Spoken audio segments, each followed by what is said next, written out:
Di sini, jika ada seorang ustadz yang berkeseharian terlihat soleh, ia melakukan pengobatan yang sulit diterima mata awam. Contoh saat ini ada pengobatan dengan pengobatan batu empedu, prosesnya disayap pisau dan keluar penyakitnya, namun tanpa ada bekas sayapan di kulitnya.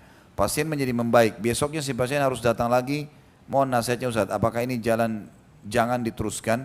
Apakah pasien harus diruqyah karena sudah dilakukan pengobatan tadi? Ini wali syaitan, bukan ustadz. Ini gelar ustadznya dicabut ini. Mustahil ustadz begini. Gak ada. Nabi SAW manusia paling mulia. Tidak pernah Nabi melakukan mensayap badannya sahabat, mengeluarkan batu empedunya atau apa saja. Gitu. Ini semua tidak benar. Ada yang diiris dengan kuku saja. Ada yang cuma menggunakan pisau cutter. Ada yang macam-macam. Ini semua khurafat. Syaitan semua hiasi itu. Syaitan menghiasi itu.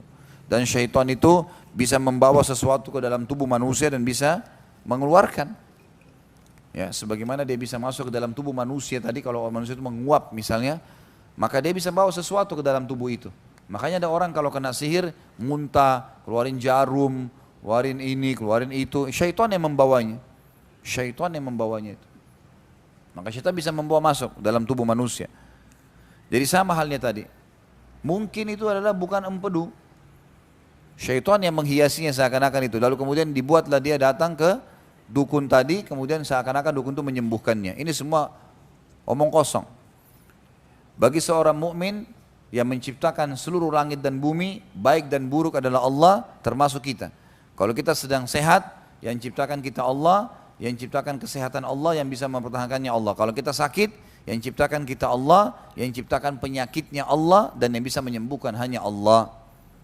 Hanya begitu saja kesimpulannya. Tidak ada yang lain.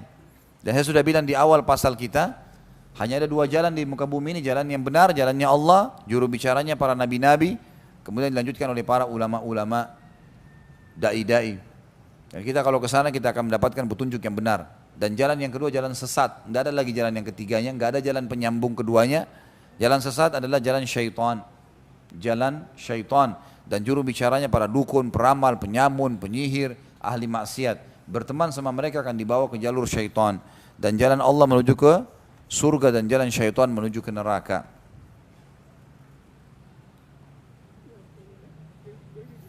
Ustaz, apakah dengan kita lempari batu dan menyebut takbir jinnya akan lari?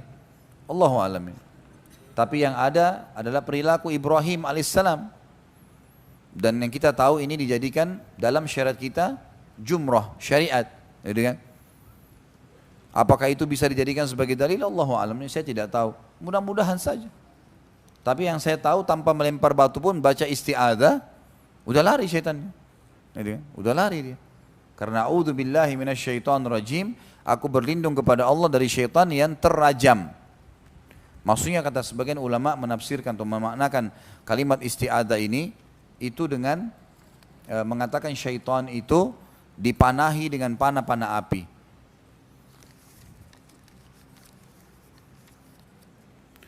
Apakah wali-wali Allah yang ada di negara Palestina dan Syria?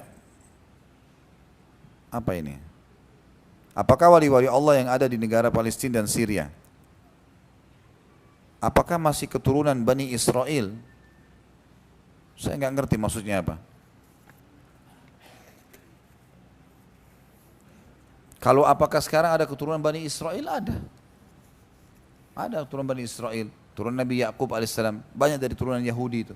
Apakah mereka wali-wali Allah? Kalau sekarang Yahudi mustahil wali Allah, wali syaitan. Yahudi wali syaitan. Memerangi agama Islam, memerangi Nabi SAW, memerangi Al-Quran. Sama sekali mereka bukan wali Allah. Kalau dimaksud dengan wali-wali Allah adalah para mujahidin, para orang-orang yang membela agama Allah, mereka ahli ibadah, dan sekarang kebetulan memang di Palestina dan Syria lagi ada masalah, maka insya Allah mudah-mudahan mereka masuk waliullah. Bagaimana dengan orang yang mengaku-ngaku mendapat karamat dari Allah sehingga dapat menyembuhkan penyakit dan banyak orang-orang yang berobat kepadanya, tapi metode pengobatannya tidak sesuai dengan sunnah Nabi SAW. Qomat kami tidak jelas apa yang dibaca oleh orang tersebut. Apakah benar orang itu wali Allah dan sebaliknya? Atau sebaliknya wali syaitan? Wali syaitan. Jangan datang ke orang-orang ini. Tidak perlu. Datang ke dokter aja. Tanya dokter. Kalau secara medis nggak dibuktikan, maka ruqyah. Ada pengobatan nabawiyah. Gitu kan? Karena memang ulama menganjurkan, mengatakan bahwasanya dokter-dokter juga itu diberikan ilmu oleh Allah. Gitu kan? Itu juga dari Allah SWT itu solusi. Tapi kalau secara medis tidak terbukti, biasanya ini pengaruh dari sihir. Maka diruqyah. Ya. Ada caranya, sudah kita pernah sampaikan itu. Ya. Akhir-akhir ini ada apa ini? Ada orang mungkin menyatakan bahwa ikan yang menelan Nabi Yunus alaihissalam masih hidup sampai sekarang berdasarkan as-saffat. Niscaya ia akan tinggal di perut ikan itu sampai hari kebangkitan. Ini sebenarnya ya Allah alam yang saya lihat tidak perlu bahas ini. Kalaupun ikannya masih hidup, kenapa? Mau dicari? Cari ikan yang bisa dimakan. Ikan di pinggir laut, dia usah aneh-aneh. Nanti kalau ini lagi dibahas, nanti kita cari ikannya, nanti ikannya itu seperti ini, dimulailah digambar segala macam. Nabi sendiri nggak pernah bilang, nanti ikannya Nabi Yunus itu di sana, bentuknya begini. Tidak pernah Nabi sampaikan, tidak ada dalam wahyu kan? Oh, nggak usah repot-repotin. Ini keunikan kita orang Indonesia, ini suka yang aneh-aneh. Pokoknya kalau sudah unik-unik untuk dikejar. Nggak perlu ini teman-teman sekalian. Dan tidak pernah ada riwayat yang menjelaskan kepada kita. Kalau firman Allah tadi mengatakan, kalau dia bukan termasuk orang yang bertasbih kepada Allah yang banyak, Yunus alaihissalam, maka dia akan tinggal di perut ikan itu pada hari kiamat. Kata sebagian ulama tafsir yang dimaksud adalah Allah akan memanjangkan umur ikan itu sebagaimana Yunus juga dipanjangkan umurnya. Kalau tidak bertaubat sama Allah, dihukum sampai hari kiamat. Bukan berarti ikannya masih hidup sampai sekarang. Kan itu. Tapi buktinya Allah keluarkan. Artinya ikannya hidup atau mati, nggak ada masalah. Apa urusan sama kita gitu? La ilaha illallah. Orang tua saya dan dua kakak saya mempercayai bahwa salah seorang abang saya adalah wali Allah. Sampai dia mengatakan kalau kewajiban sholat isya sudah gugur. Dia bisa bertemu dengan para nabi. Sudah mendengar suara Allah. Masya Allah. Bahkan pernah melihat arsy Allah. La ilaha illallah. Apa yang harus saya lakukan Ustaz? Saya sudah pernah sampaikan kalau itu adalah wali syaitan. Tapi mereka menentang dan tetap mempengaruhi saya untuk percaya. Jangan percaya. Tidak usah percaya, nasihatin. Gitu kan? Ini jelas wali syaitan ini. Syaitan menghiasi dia. Mendengar suaranya Allah. La ilaha illallah. Yang satu-satunya Nabi yang mendapatkan gelar sebagai kalimullah adalah Musa alaihissalam. Gitu kan? Yang lain melalui perantara Jibril alaihissalam. Ada sebagian ulama mengatakan Nabi SAW menerima perintah sholat dengan Allah SWT baik, tapi tidak ada penyebutan Allah itu berbicara secara langsung, gitu kan? Bagaimana orang ini luar biasa ya di Indonesia lagi ya? La ilaha illallah. Ini waswas syaitan. Nabi SAW saja sampai mati nggak pernah mengatakan isya gugur. Bagaimana dengan kakaknya ini? Lebih baik dari Nabi berarti?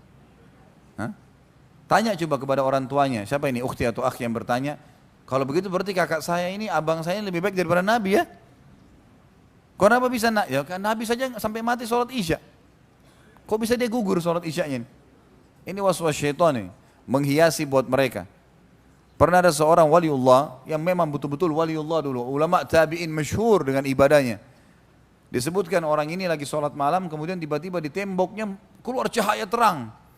Lalu keluar suara. Suara itu bilang apa?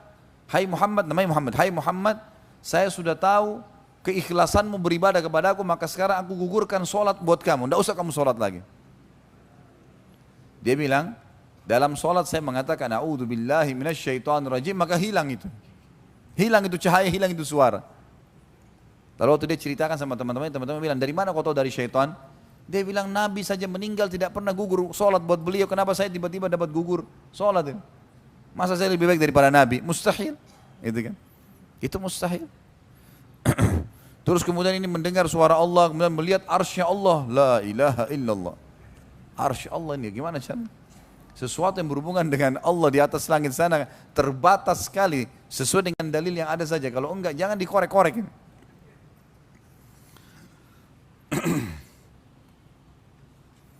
Apakah kehidupan jin itu sama dengan kehidupan manusia normalnya seperti makan, minum, tidur, buang air, melahirkan? Iya. Sama saja. Tapi sebatas yang kita tahu dalil. Tidak usah kita lintas alam cari tahu makanannya seperti apa, dia makan seperti apa, tangannya seperti apa. Ya, coba gambar, ilusi-ilusi semua yang tidak masuk di akal, nggak perlu. Jadilah manusia dan bersyukur jadi manusia. Nggak usah lintas alam, nggak perlu ini. Kita kalau lintas alam mau jadi harimau susah. Harimau kan menerkam kalau makan mentah-mentah, mau makan begitu? Allah sudah kasih baik-baik, ini yang halal, ini yang enggak, diajarin cara masak, enak-enak makan, kenapa harus lintas alam? Apakah ada jin yang beragama Islam? Kan sudah saya jelaskan tadi. Nah, ada jin yang mukmin. Ini yang bertanya hadir nggak tadi? Jangan sampai diwaswas oleh syaitan nih. Nggak dengar gitu.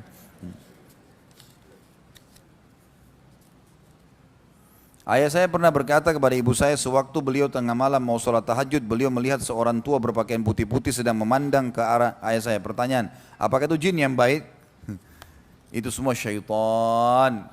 Jin beriman mustahil datang kepada manusia. Nabi Muhammad SAW, suri tauladan kita, tidak pernah pakai tenaga jin. Tidak pernah. Ada riwayat menjelaskan jin hadir di perang Uhud, di perang Badar, perang Khaybar. Itu sejarah kita, itu suri tauladan kita, qudwah, suri tauladan. Kalau Nabi nggak pernah, mustahil manusia biasa pernah, gitu kan? Dia pun datang nampakkan diri syaitan semua ini. Dia tahu ayahnya anda ini, ayah yang bertanya ini mungkin suka sholat malam, maka dia datang bentuk seperti itu. Seperti tadi saya bilang di kuburan, bisa saja keluar seseorang pakai surban, bahwa semua makin menyesatkan dia, kemudian menerka-nerka masa depannya, meminta tumbal dan seterusnya. Ini semua syaitan ini. Sama tadi dengan kasus orang soleh yang sholat malam kemudian melihat cahaya dan mendengar suara. Isti'adah, a'udzubillahi minasyaitonirrajim. Masih ada 2 kali, 3 kali. Masya Allah. Cukup ya. Saya tinggal menumpang dengan keluarga kakak saya. Suaminya memelihara jin di rumah. Saya harus bagaimana? Pindah. Pelihara jin, pelihara anak yatim. Pelihara ayam lebih baik, bisa dimakan. Jin dipelihara, la ilaha illallah, luar biasa. Semoga Allah kasih hidayah. Nasihati, doakan. Kalau tidak mau juga pindah, biar kos-kosan, biar kecil, aman, nggak ada syaitan. Jin dipelihara. Kalau ada ustadz-ustadz yang mengobati orang dengan air, bagaimana pemahaman dan dalilnya? Kalau dia menggunakan ayat-ayat ruqyah, kita sudah pernah bahas masalah ruqyah, ayat-ayat ruqyah, kemudian memang dia menggunakan media air, itu memang pernah, ada, tidak ada masalah. Pendapat ulama mengatakan boleh. Jadi dia membaca ayat Al-Quran, ayat-ayat ruqyah, doa-doa yang diajar Nabi SAW di air tersebut, lalu dia meminumnya atau mengusap di badannya, itu disebutkan oleh para ulama. Tapi betul-betul ayat ruqyah. Tapi kalau ada orang menjual transaksi air ini harganya Rp1.000, Rp3.000, diludahin sedikit langsung jadi 1 juta, ini wali syaitan. Jual-jual air ludahnya bagaimana? Yang lebih lucu lagi orang yang mau beli. Kenapa mau beli? Ludahi sendiri Hasan, lebih baik. La ilaha illallah.